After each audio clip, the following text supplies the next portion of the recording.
I remember some weeks ago, this issue of seat between Senator Godwill akpabio and this Senator Natasha some weeks ago about changing of seat, that they have to pursue Senator Natasha from her seat.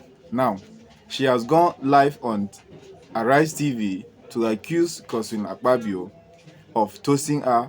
She refused.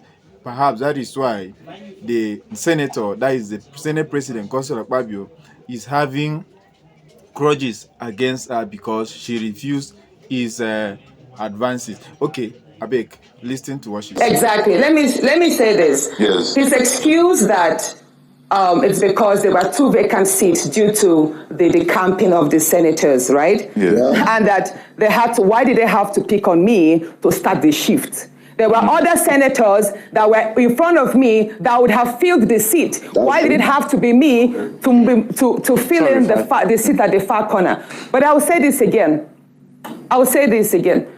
If you see where I sit at the back, there is a silent degrading of senators that, as I say, came from court. Yeah. We are made to feel as if we are lower than our other colleagues that resumed office and were sworn in earlier than us, even though we're all first-timers. Do you understand what I'm saying? Yes. I remember when I asked, initially, I asked why I was not sitting amongst my other first-time colleagues, yes. And I was told that is because you resumed 6 months later. So it's almost like a punishment because I resumed 6 months later. Therefore, I have to sit or take seats or wait for my other colleagues who we all ran elections with together and won together, even though we were rigged. So Senator, we were made to sit at the back. So after me, it seems clear to me. Senator Akpoti 2 weeks after me. Yes. So it seems to me, from your own narrative, from your own narrative, that you feel victimized and you feel you're being treated like a second-class senator in that place.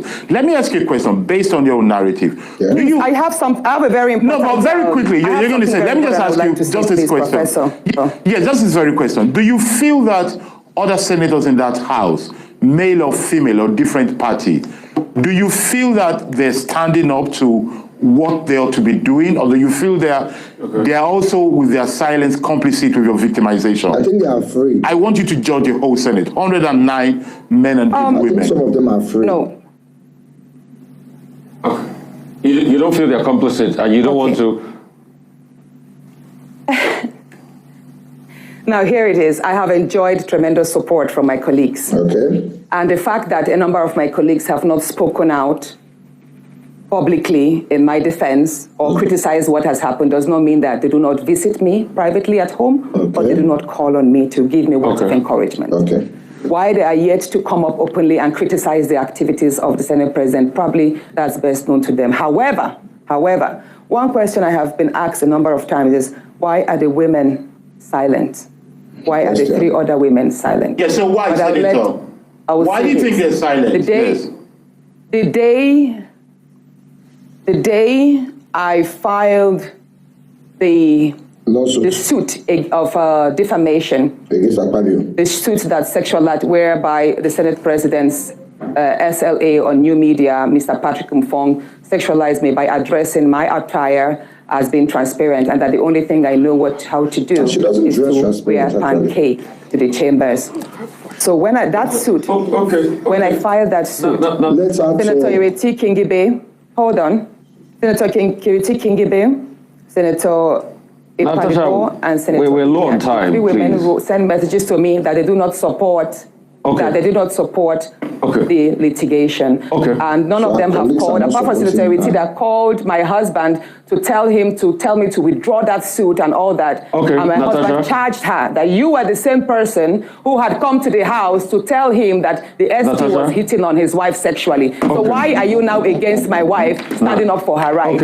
So let me tell you something, Mr. Which nobody knows. No, Mr. Rufai, please allow me to say this, please.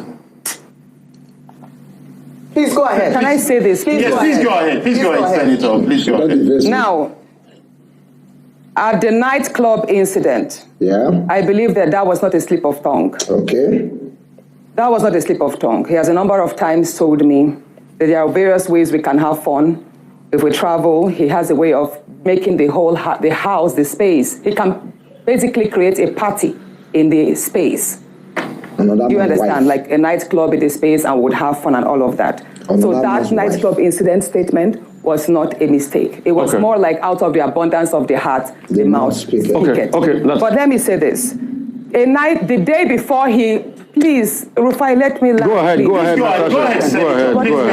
Let me speak, please. Go ahead. If you don't want me to speak, I'll walk out and complete this on my Facebook, please. Please go ahead. We're trying to manage time, Senator, but go ahead and finish it quickly. We're trying to manage time, but please go ahead. The night, or should I say that morning, the early hours of the morning that he apologized, which was 23rd of July, 2024. That was the morning he apologized. So the night I have it printed here, I have the screenshot of the phone call. She ready. It was 40 minutes past midnight when my phone rang.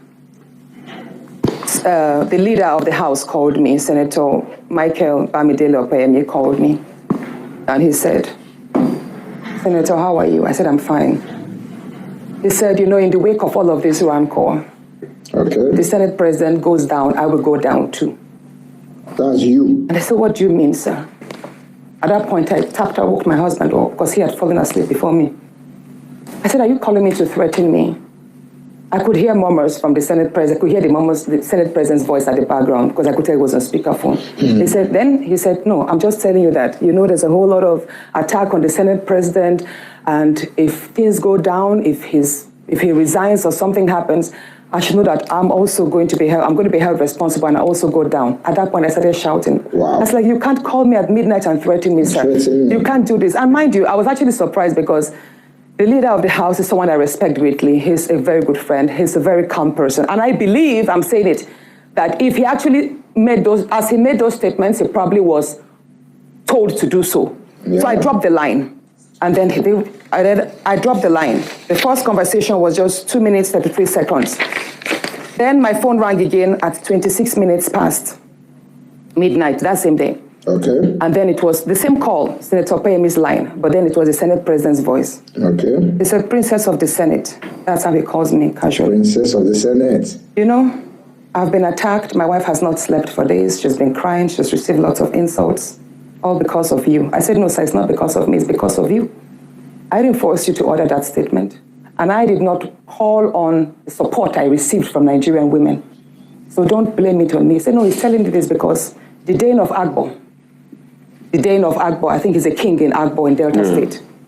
So the Dane of Agbo spoke with him and told him that that's the Senate President, was the most hated politician in Nigeria at that point. Mind you, that was a few days to the protest. There was this end bad governance protest on the 1st of August, and this incident happened like a week before. So he said the Dane of Agbo told him, Mr. Senate President, your rating is all low. You're one of the worst. You're one of the most hated politicians now. So I'll advise. He said the Dane of Agbo advised the Senate President to leave Abuja because if he is caught in the middle of the protest, he could be attacked by the Nigerians. Are you serious? I said, so why are you telling this, sir? He said he's telling me because he found it insulting that the Dane of Agbo would tell him to run away, to leave Abuja. And that he's telling me, so Natasha, I'm telling you, go and tell them that if anybody over the age of 20 approaches me during the protest, I will what was the word? Hold on. I will take that person down. The Senate President told me over the phone that based on the advice that the Dane of Agbo gave him, that he should leave Abuja in the wake of the protest so that he will not be caught and probably will not be approached or attacked by the youth. He said, Natasha, I have the capacity, I'm number 3 citizen. If anybody over the age of 20 dares to confront me, I will take that person down. That person should dare me with his life. I said, at that point, I started shouting. I now told my husband, he didn't know the phone was on speakerphone all the while because I'd woken my husband up from the first speaker. I was like, my love, Can you hear what he's telling me? This is exactly what he does. At that point, now when he knew, he was like, is your husband there? I said, yes, sir, my husband is here. And he heard everything. He then told me to pass the phone to my husband. And you know what he said? Immediately, he changed his tone. He was like, oh, Alema, I have a slot for you for an appointment from Delta State. Why don't you bring a nominee? And I took the phone back. I shouted at the Senate President. I said, you can't pacify us. You can't threaten me on one side and then pacify me, sir. I'm aware, even though the conversations took place on via WhatsApp, I know that the DSS and the NSA's office, they have the tools to extract these phone calls. And I'm going to publish yes, sir. Okay, Senator Natasha, thank you. So and he told me that, well, all you want, hold on, please. He then told me that, all I want is an apology. He would apologize on the floor that morning, and that he expects me to accept it. So all that morning, when I walked in, I was already threatened, I was already petrified. This is a man who had already called me at midnight, so I didn't sleep all night. I just had to say, a seamless apology. Senator Natasha Akpoti, thank you so much for being here. He who alleges must prove. I'm sure you have all your proof, because they are on the other side are also going to demand all of it, and you have to put it out there. So thank you so much for your time. Thank you so much for honoring us.